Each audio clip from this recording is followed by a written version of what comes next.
Então essa aqui foi a terceira lei de Newton. A gente já revisou a parte da lei de Newton. Agora a gente vai para a parte de forças, que a gente já viu apenas duas forças, que foi a força-peso e a nossa força elástica, tá certo? Bom, a nossa força-peso, de inicial assim, ela está associada ao campo gravitacional que existe em volta da Terra, tá bom? Que foi mais ou menos aqui o desenho que eu tentei fazer para vocês. Você vai ter aqui a Terra em azul e nesse pontilhado vermelho aqui vai ser como se fosse o campo gravitacional em volta da Terra. Bom, uma força de campo é aquela força que não precisa tocar em você para agir sobre você. Você não vê a gravidade te tocando, mas tu sente ela quando você pula e automaticamente você volta para o chão, certo? Ou quando você pega um objeto e solta e esse objeto cai no chão. Aquele objeto você não está vendo o campo gravitacional agindo sobre ele, só que ele ainda assim vai cair para o chão porque existe uma força lá presente, certo? Então esse campo gravitacional vai causar uma força em qualquer corpo que tenha massa dentro desse campo gravitacional. E essa força a gente chama de força gravitacional ou resumidamente de força-peso, tá bom? Então, essa força-peso ela vai estar associada à massa do corpo vezes a aceleração da gravidade. Então, a nossa força-peso a gente calcula como sendo igual a massa vezes a aceleração da gravidade. Bom, essa aceleração da gravidade ela não é qualquer aceleração, ela tem valores fixos, tá bom? O valor aproximado dela cientificamente é o de 9,81 metros por segundo ao quadrado.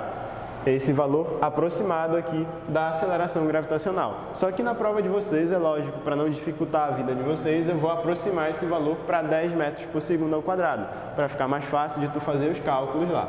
Tá bom? Então, o teu peso vai ser a força, né, que vai ser igual a massa vezes a aceleração. Lembrando, esse peso aqui, ele não é a mesma coisa que massa. Então, quando você vai lá na farmácia, no supermercado, seja lá onde for, que você diz que vai se pesar, você só vai medir a quantidade de matéria que o seu corpo tem, a quantidade de massa que o seu corpo tem, certo? Então, quando você medir essa quantidade de massa que tu tem lá, tu não tem o teu peso, tu tem apenas a tua massa. Essa é a primeira diferença. A segunda diferença entre peso e massa é que peso é uma força. E uma força, eu falei para vocês, uma força é um vetor. Ela tem direção, ela tem módulo e tem sentido. A massa não.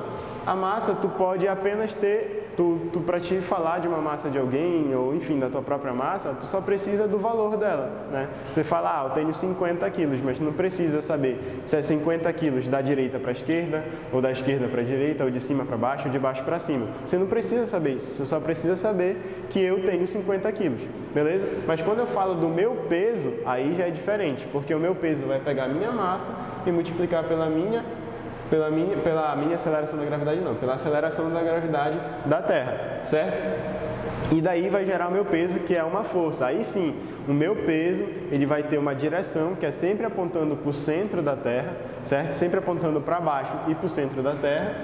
E também vai ter um sentido, né? Que seria o sentido de cima para baixo. Então, o meu peso, ele precisa do valor, ele precisa, por exemplo, ele precisa do valor, da direção e do sentido. Então, se a minha massa é 50 kg, se eu multiplicar pela minha aceleração da gravidade, que na prova eu vou usar como 10, o meu peso seria 500 newtons. Por que newtons?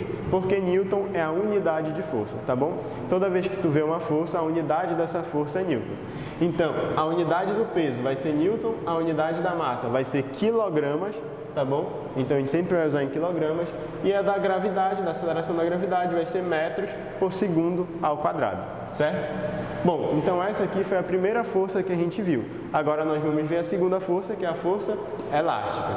Bom, a nossa força elástica, tu pode dizer que ela só vai agir em corpos que são elásticos, isso é lógico, o próprio nome da força já diz, força elástica só age em corpo que é elástico. Um exemplo, a nossa pele é elástica, então se tu aplicar uma força nela, tu está aplicando uma força elástica, você aplica uma força nela e ela vai voltar para o seu estado normal. E essa volta para o estado normal ela é feita pela força elástica.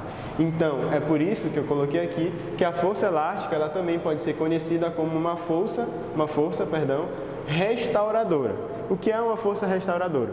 Por exemplo, se tu pegar uma liga ou tu pegar uma mola, ou tu pegar um arco e flecha, quando você pegar essa liga e esticá-la, quando você estica a liga, quando você solta, ela não volta para o tamanho normal? Ela volta para o tamanho normal. Então, essa força elástica faz com que essa liga que tu deformou, ela volte para o seu estado normal. Então, é por isso que a gente chama ela de força restauradora. Por exemplo, aqui eu botei um bloco, tá bom? Um bloco preso a uma mola e essa mola está presa em uma parede aqui.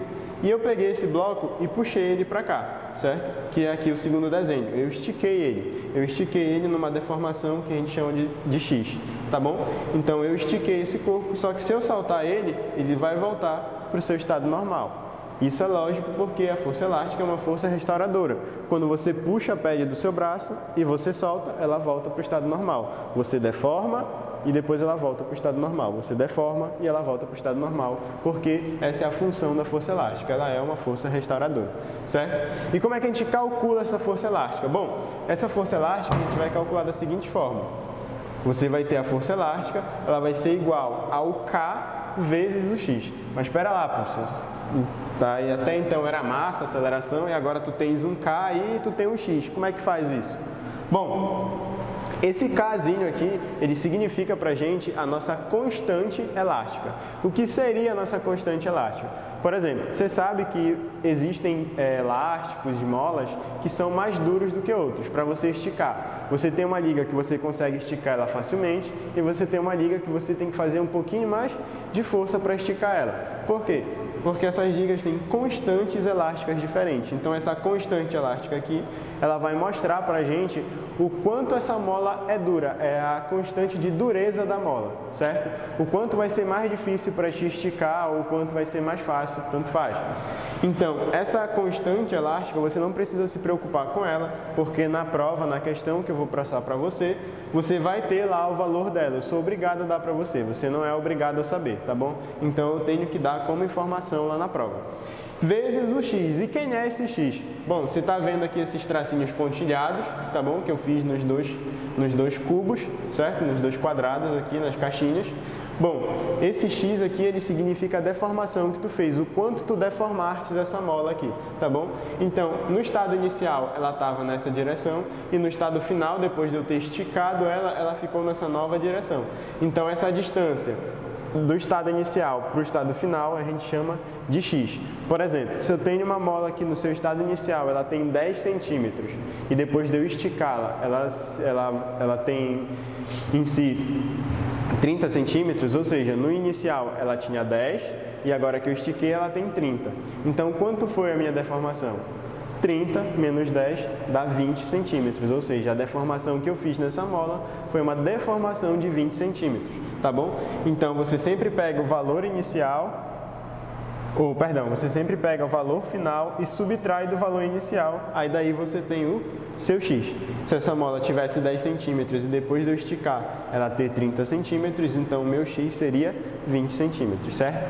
Então, esse daqui foi o resumo das coisas que eu vi com vocês em sala de aula. Nós vimos vetores, certo? Nós vimos vetores, as 4 formas de calcular uma força vetorial, tá bom? A forma de calcular a força resultante, né?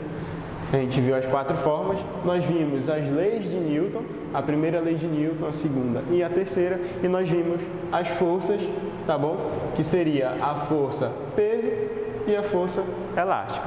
Então esse foi o assunto que nós vimos em sala de aula e é o assunto que vai ser cobrado na prova de vocês. Não vai ser nada mais que isso, tá bom? Então era essa a nossa revisão e boa prova para vocês, espero que vocês consigam estudar aí na casa de vocês.